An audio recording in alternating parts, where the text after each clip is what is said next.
My name is Arsheen Allam, and I am CEO and founder of my startup GoLeafe.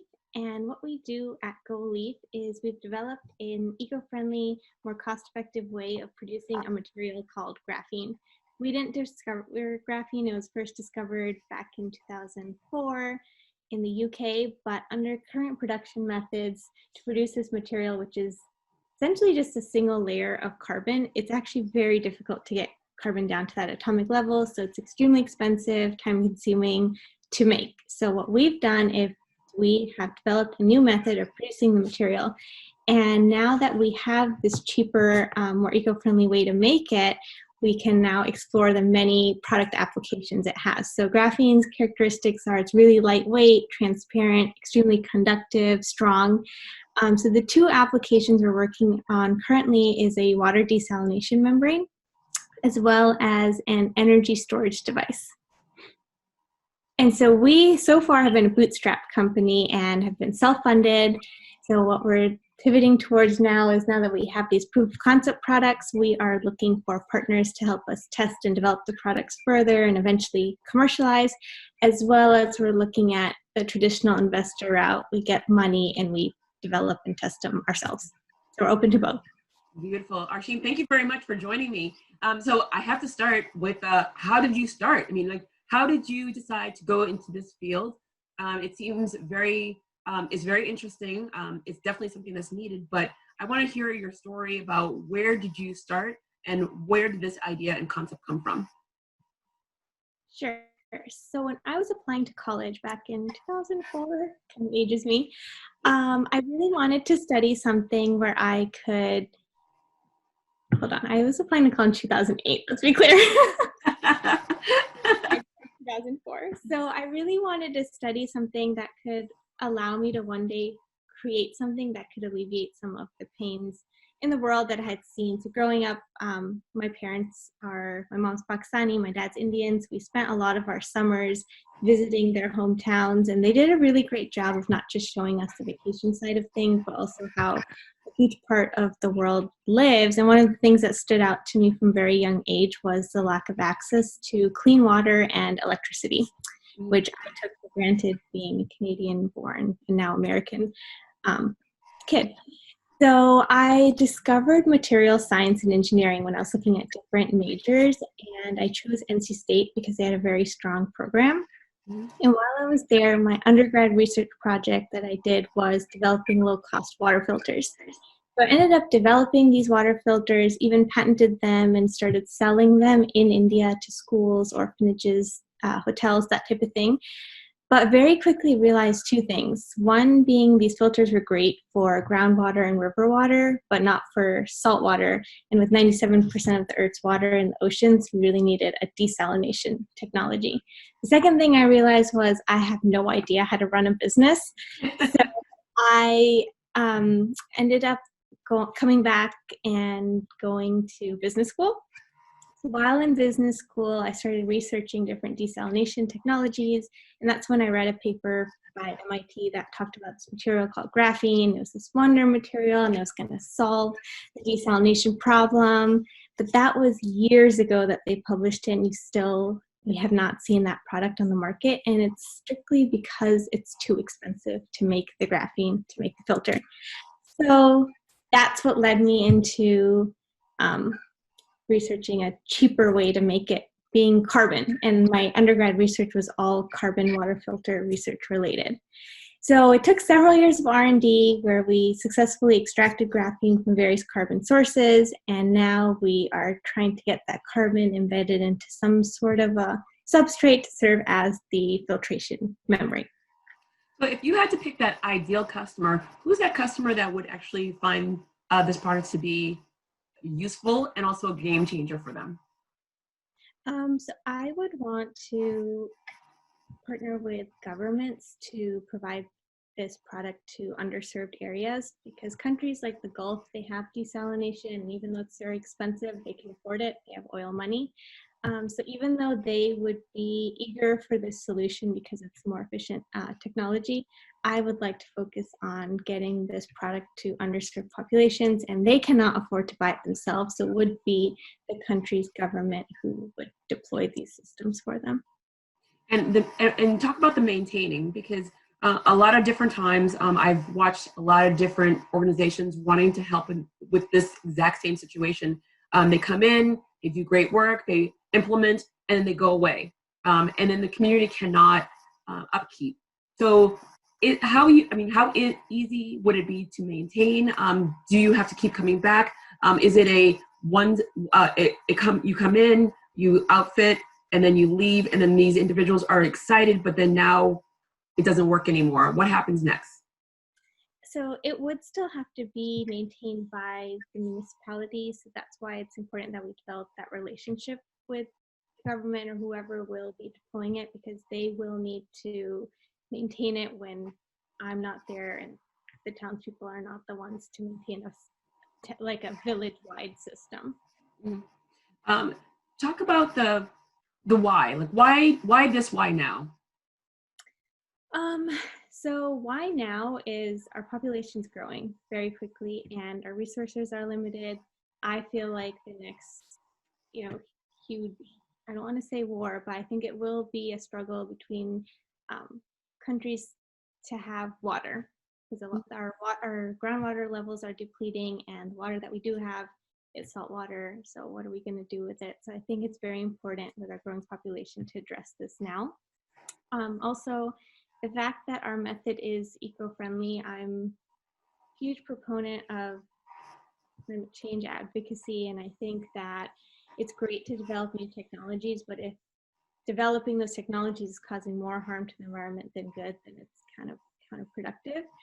So that's a big piece of it. And then why this? Again, because of just something that stuck with me from very young ages, to get access to basic human resources such as water.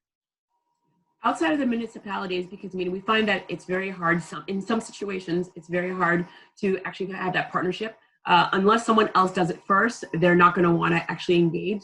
And so what other partners would make sense if the municipalities aren't buying into this at this moment?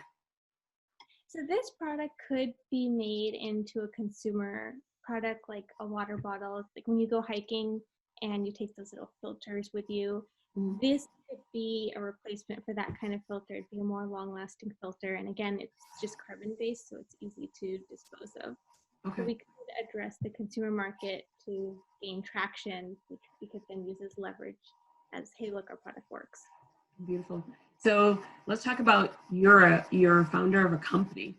You could have worked for you could have joined forces with a large organization to actually bring in your idea, be that entrepreneur. You decide to start your own company. And of course, then you went to business school, and you had to learn how to run a business. Talk to me about the difficulty, the good and the bad. So the pros of starting your company and the cons of starting your company. Mm-hmm. So I did work for a larger corporation for 2.5 years after college, and it was not material science related. The job just kind of fell into my lap, and the pay was really good. So I was like, hey, this is fantastic, let me do this.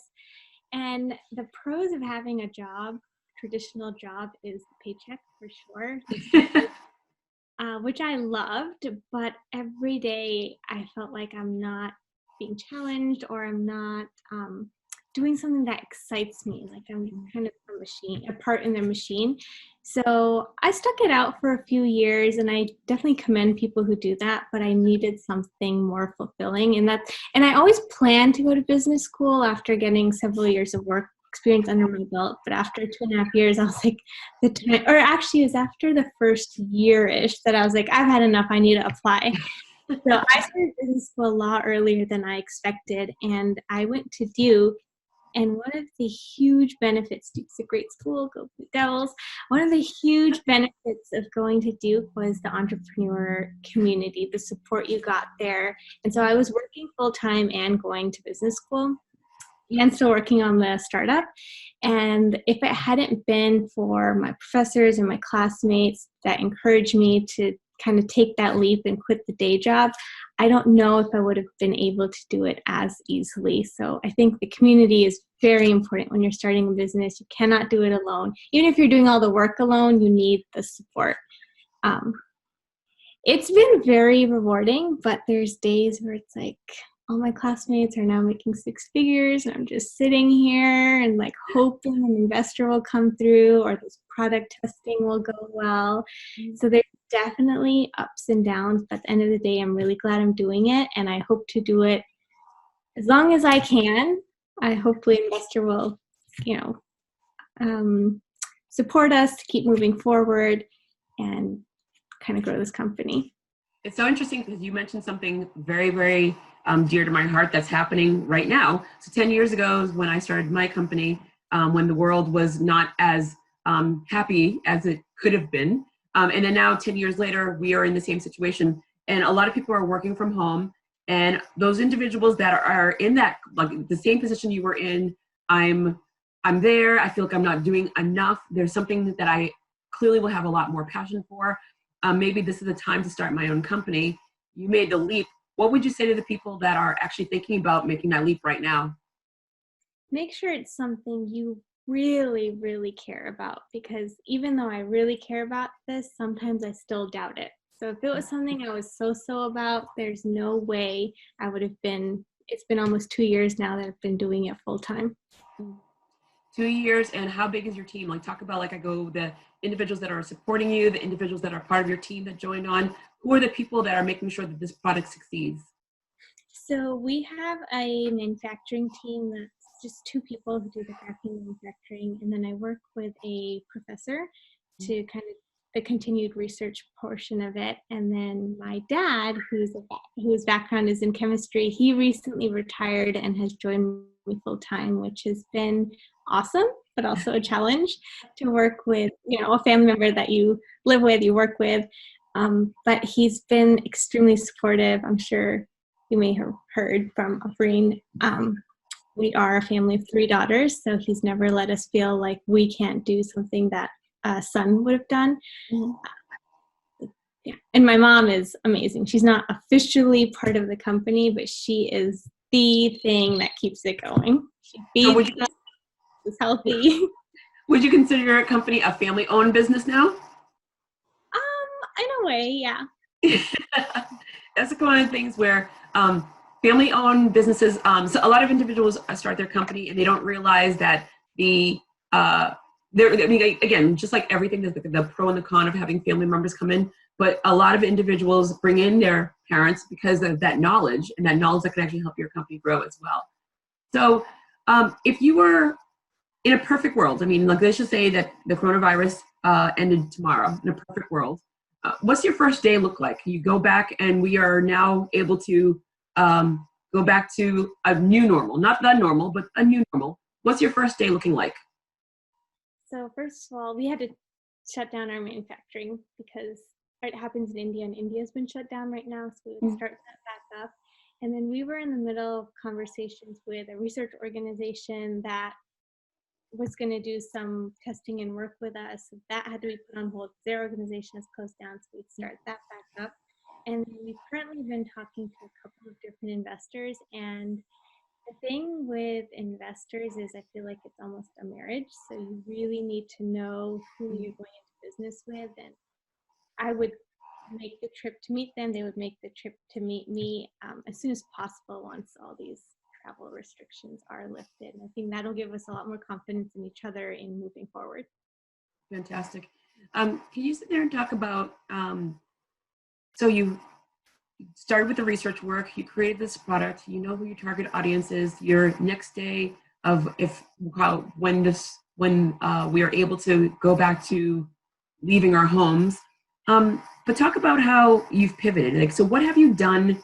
During this time that you're home, everything is at a halt, but what are you doing to keep your product alive, to keep your name alive, to keep what you're doing from just disappearing, and for you to go back to the job that you had before? So I'm sure a lot of people have said the same thing, that Zoom meetings have been huge.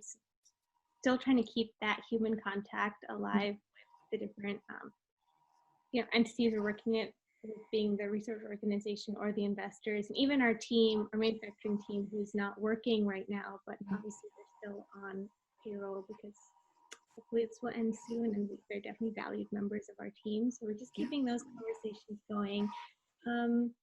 Having all of my friends as well, their jobs have shifted in different ways. Like, are they a therapist? Are they in IT? They're all home now, so checking in on each other has become a much more daily occurrence, which I think is fantastic, and I think it will continue going forward even when the world opens back up. I think that's one of the blessings in this whole coronavirus thing. I take a lot of walks. I probably walk like 10 miles a day because I just have nothing to do, and that keeps me sane. And my friends on my Apple Watch who like follow me, they're like, "What are you doing? Like, you're just always walking." I'm like, "I don't have anything else to do." But it's honestly, I mean, I have to say those walks, any form of exercise is definitely keeping your mind open. I'm seeing a lot of people are being creative, whether it's from cooking, whether it's like art, whether it's, I mean, because week 1, week 2, people were cleaning, and then they were like, I don't want to do that anymore. I want to do something that's a little bit more creative. And being just outside, just getting that fresh air means a lot as well. But what are you doing for your company? So how are you, you're taking care of your self-caring, which is awesome, which is like a need. What are you doing in regards of your team to make sure that they're A-okay, as well as growing the company? So in addition to just checking in on the team every day, I'm doing a lot of reading on my own because since we can't really do much research physically right now, there's a lot to learn still, and the industry is still putting out a lot of patents and publications. So I just spend a lot of time learning. And anything new that has come up that you're going to actually add to your company? So a new product that's been coming out using graphene has been masks, graphene masks. And it's really interesting to see the different materials people are using, embedding the graphene within them. And even if we never get into the mask market, our desalination membrane is going to need that same process and same technology of embedding graphene within some sort of material. So that's been really cool, and I've actually reached out to a couple of mask makers to understand how they're working on that. Well, That may be something we try with them eventually.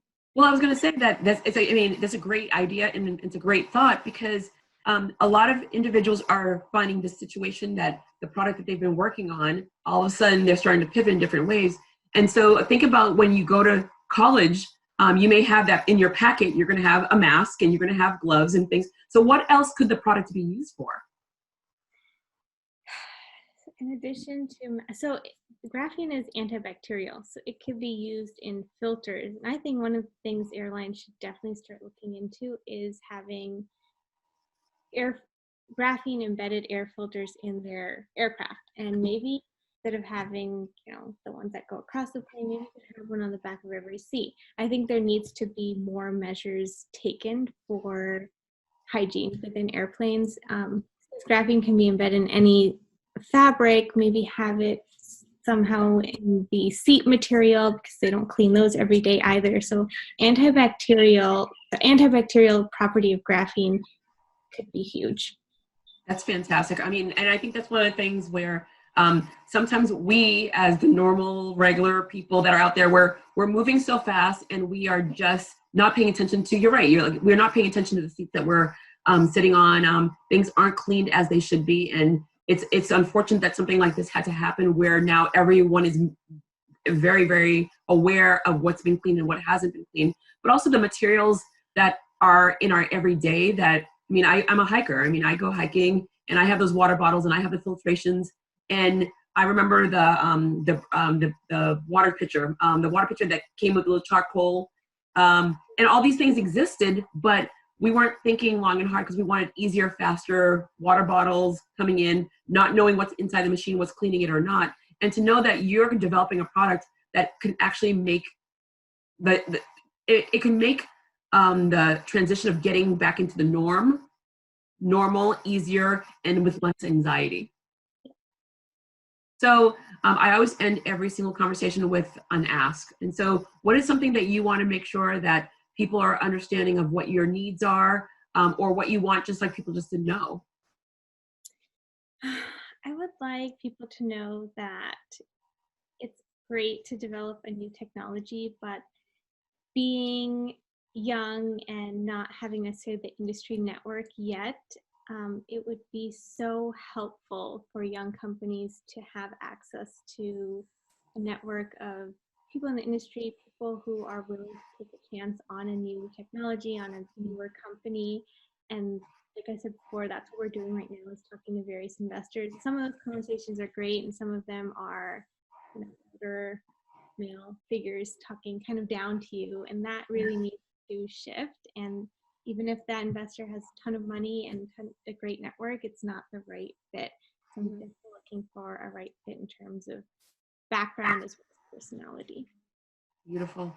So making sure that we find the right fit for you in regards of understanding technology, someone that's willing to take a risk. And I think that this time, at this very moment of time, there's a lot of investors out there that are looking for investors, as well as individuals that are just donors. I mean, they just want to be involved with the next big thing, but they don't know where you are. And so this is like a great time for people to understand that your product can help on many different levels, and just to take that time to get to know who you are, get to know how passionate you are about it, and to make sure that they are asking the right questions, because this might be their next big thing that they've been looking for.